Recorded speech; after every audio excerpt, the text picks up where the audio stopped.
जिंदाबाद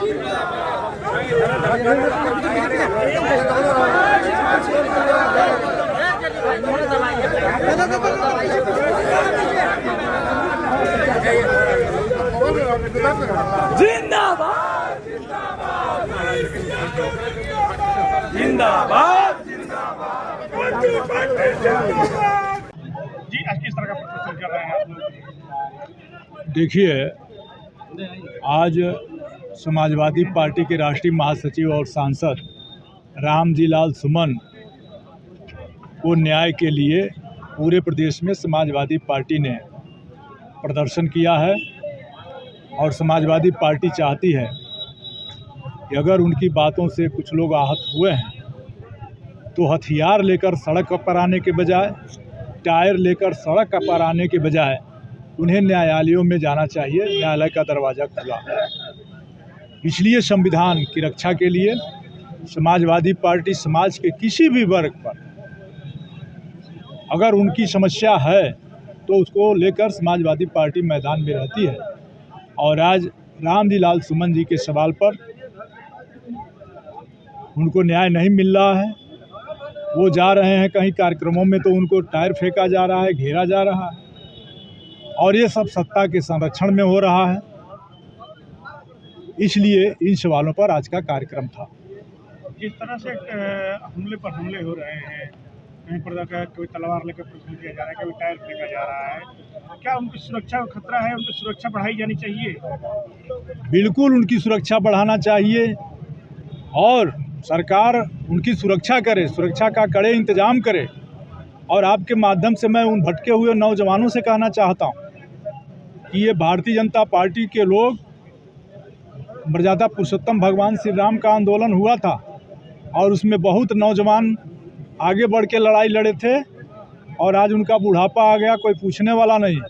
तो ये संघर्ष करें अपने रोजगार के लिए, ये नौजवान संघर्ष करें अपने शिक्षा के लिए, अपने स्वास्थ्य के लिए, अपने बेहतरी के लिए लड़ें। नहीं तो सामंतवादी सत्ता के झांसे में आकर अपना समय बर्बाद करेंगे तो उनका बहुत बड़ा नुकसान होगा। इसलिए यह सत्ता, ये जो सामंतवादी सत्ता है, बोलने पर रोक लगा रही है और बोलने की आज़ादी हमारे देश में सर्वथा रही है और रहेगी।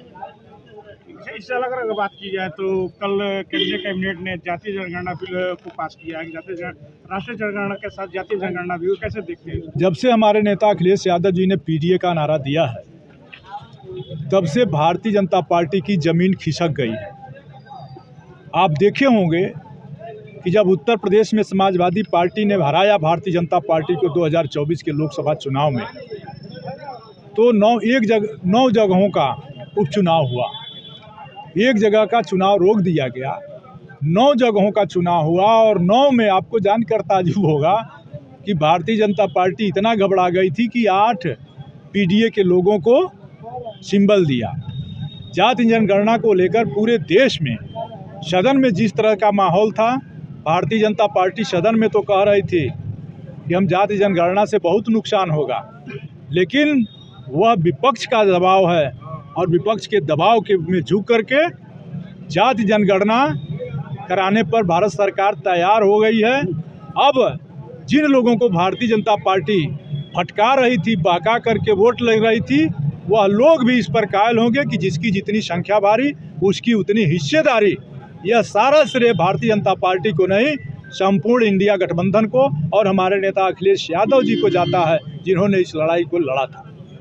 ओम प्रकाश राजभर जी ने मोदी जी धन्यवाद दिया जातीय जनगणना के लिए, कैसे देखते हैं? देखिए, वो दुमुहे नेता हैं, वो खुद कहते हैं कि हम दुमुहे नेता हैं। उनको जब तक कुर्सी नहीं मिल जाती है तब तक तड़पड़ाते रहते हैं। जब तक कुर्सी नहीं मिली तब तो राजभर के आरक्षण की बात करते थे, तब तो कहते थे राजभर 8 पास भी होगा तो उसको दरोगा बनाऊंगा, तब तो कहते थे हर राजभर का आवास बनवाऊंगा, हर राजभर का राशन कार्ड बनवाऊंगा। तो अब तो राजभर मंत्री हैं उसी विभाग के, अब तो राजभर राशन कार्ड मांग रहा है और आवास मांग रहा है, तो कहाँ पलायित है? तो वो यह समझ गए हैं, राजभर समाज जाग चुका है और राजभर समाज ने कह दिया कि ये दो मुहा नेता राजभरों को राजा का सपना दिखाकर और राजभरों के बेटों का इंतजाम नहीं करते, उनकी बेहतरी की लड़ाई नहीं लड़ते, बल्कि अपने बेटों के साथ पुष्ट का इंतजाम कर लिए, राजभरों को राजा बनाने का सपना दिखाया और अपने बेटों को राजा बना दिया। तो ऐसे लोग, यह मैं सारा श्रेय इंडिया गठबंधन को जाता है। और भारतीय जनता पार्टी जो जाति जनगणना कराई है, अब पूरा विपक्ष चाहता है हम जाति जनगणना भी करेंगे और दूसरा नारा हमारा होगा, जिसकी जितनी संख्या देश में हो उस हिसाब से उसकी हिस्सेदारी देश के खजाने में दे दो। अब इसकी लड़ाई हम लड़ेंगे। जाति जनगणना इनको कराना ही था। अगर जाति जनगणना नहीं कराते तो 2024 में तो नायडू जी और नीतीश जी की यह सरकार है, मोदी जी की सरकार नहीं है। यह नीतीश जी और नायडू जी की सरकार है और यह घोषणा उनको अपने दिल से नहीं किए हैं।